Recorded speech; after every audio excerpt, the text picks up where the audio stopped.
Hello everyone, कैसी हैं आप सब। उम्मीद करती हूँ आप सब अच्छी होंगी, मैं भी अच्छी हूँ। एंड आज का जो वीडियो है वो इनफर्टिलिटी पे बेस्ड है। इनफर्टिलिटी क्यों होता है, बांझपन क्यों होता है। बहुत सारी फीमेल्स को तो पता होता है कि मुझे ये समस्या है इसीलिए बांझपन है, बट बहुत सारी महिलाओं को ये पता ही नहीं होता है कि उनको बांझपन की शिकायत क्यों है। तो आज का जो वीडियो है वो आप लोगों के लिए बहुत ज़्यादा इंपॉर्टेंट है। वीडियो को पूरा देखिएगा और हाँ, अपने कमेंट्स मुझे ज़रूर कीजिएगा। मैं जैसे हो सकेगा मैं आप लोग को आंसर ज़रूर करूँगी।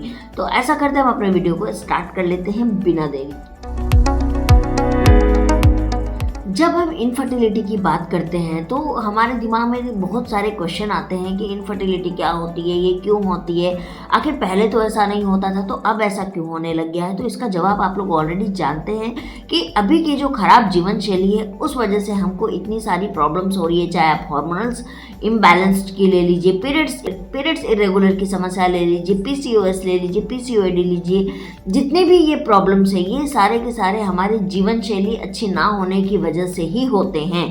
ये बात 100% सही है, क्योंकि बहुत सारे आप YouTube पे वीडियो देखते होंगे और हर वीडियो में हर एक पर्सन जो है वो हर अलग अलग तरीके से इलेबरेट करता है, लेकिन मैं बहुत सिंपल लैंग्वेज में और जो हो सकता है या जो नहीं हो सकता है उसके ऊपर क्लियर बात करती हूँ।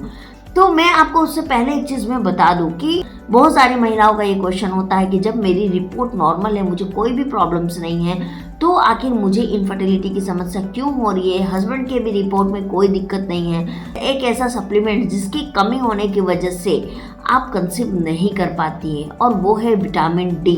विटामिन डी की कमी से आपको कंसीव नहीं होता है। विटामिन डी का हमारे प्रजनन क्षमता पे बहुत गहरा असर पड़ता है इसकी कमी की वजह से। एंड ये सिर्फ हड्डियों को मजबूत करने के लिए नहीं होता है, ये अगर हार्मोनल इम्बैलेंस्ड हो रहा है, पीरियड्स अगर आपके इरेगुलर हो रहे हैं, विटामिन डी की कमी से ये बहुत हद तक डिपेंड करता है।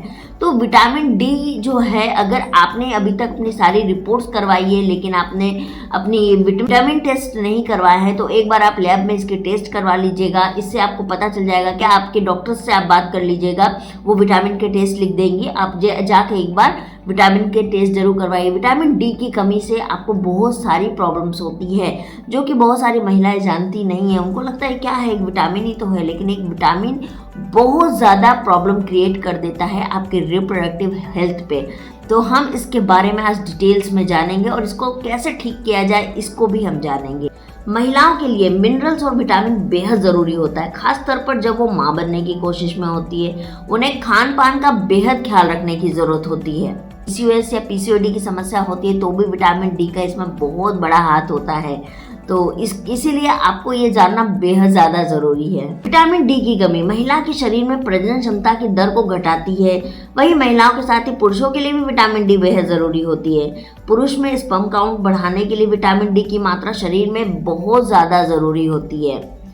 विटामिन डी की पर्याप्त मात्रा स्पर्म काउंट मोटिलिटी रेट को बढ़ाती है, जिसकी वजह से महिलाओं में कंसीव होने के चांस बढ़ जाते हैं। वहीं महिलाओं में विटामिन डी की पर्याप्त और हाई मात्रा कंसीव करने की क्षमता पर भी असर डालती है और प्रेगनेंसी के चांस बढ़ते हैं।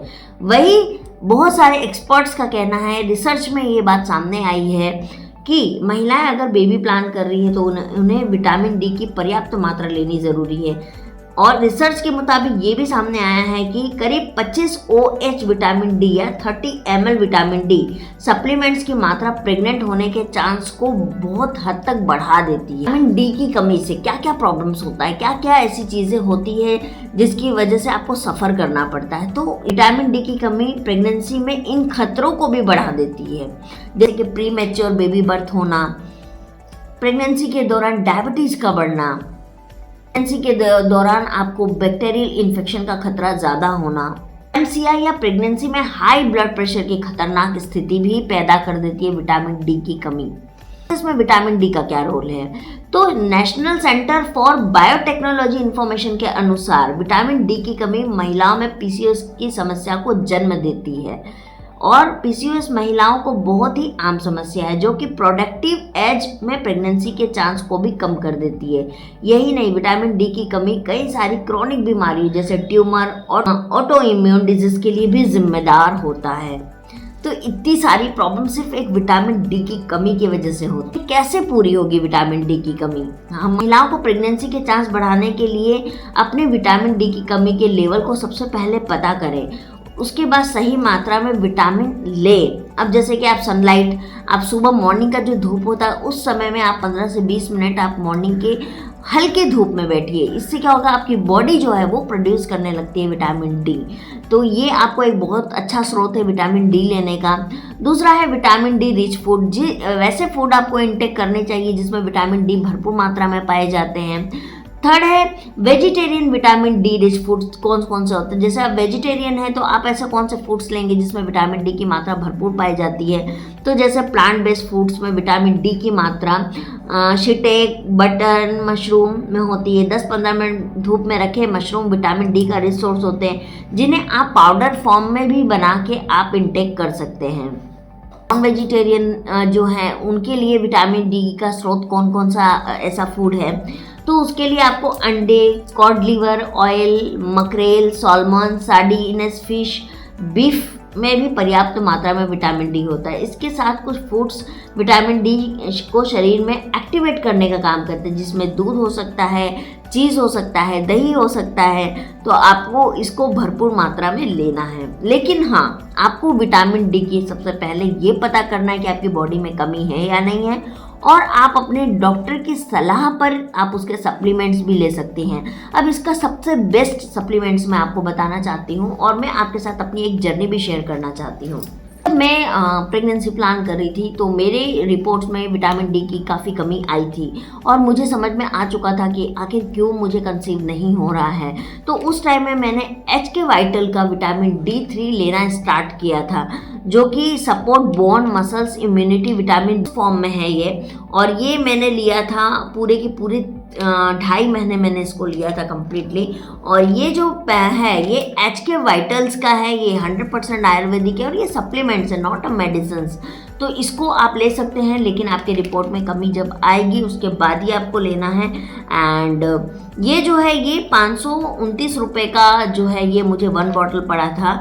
एंड ये मुझे 1 मंथ की इसमें मेडिसिन आई थी। एंड मैं इसको डेली एक टैबलेट जो है, ऐसे 2 टैबलेट्स लेने की थी, लेकिन मैं इसको पर डे 1 टैबलेट से लेती थी। और इसको आपको इसको खाली पेट ही लेना है, डेली ज़रूर लीजिए, ठीक है। तो ये HK वाइटल का बहुत ही अच्छा है। मैं आपके कमेंट में भी लिंक दे रही हूँ इसका, अगर आप चाहें तो जाके इसको परचेज कर सकती हैं।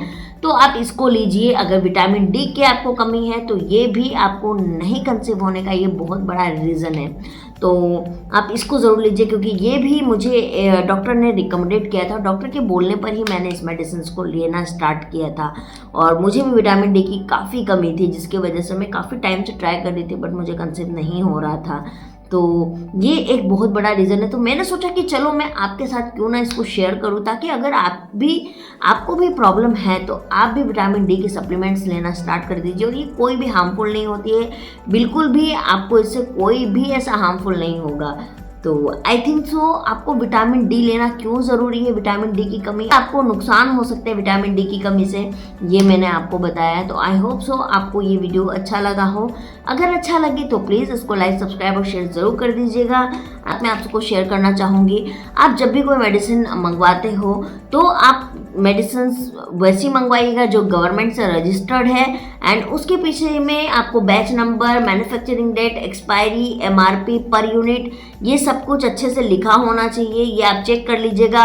और उससे भी इम्पोर्टेंट इसके इंग्रेडिएंट यूज़ देख लीजिएगा कि आपके इंग्रेडिएंट इसमें क्या क्या है, क्योंकि आपको थायराइड है या डायबिटिक है, ऐसी कोई कंडीशन होती है तो उसमें आप वो इंग्रेडिएंट ले सकते हैं या नहीं, ये बहुत ज़्यादा ज़रूरी है जानना। और आप लोग को भी मैं एक बात बोलूँगी कि आप लोग हमेशा जब भी कोई मेडिसिन लेते हैं तो उनके इंग्रेडिएंट्स को पढ़िए, उसका मैन्युफैक्चरिंग डेट पढ़िए, ये सब पढ़ना बेहद ज़रूरी होता है।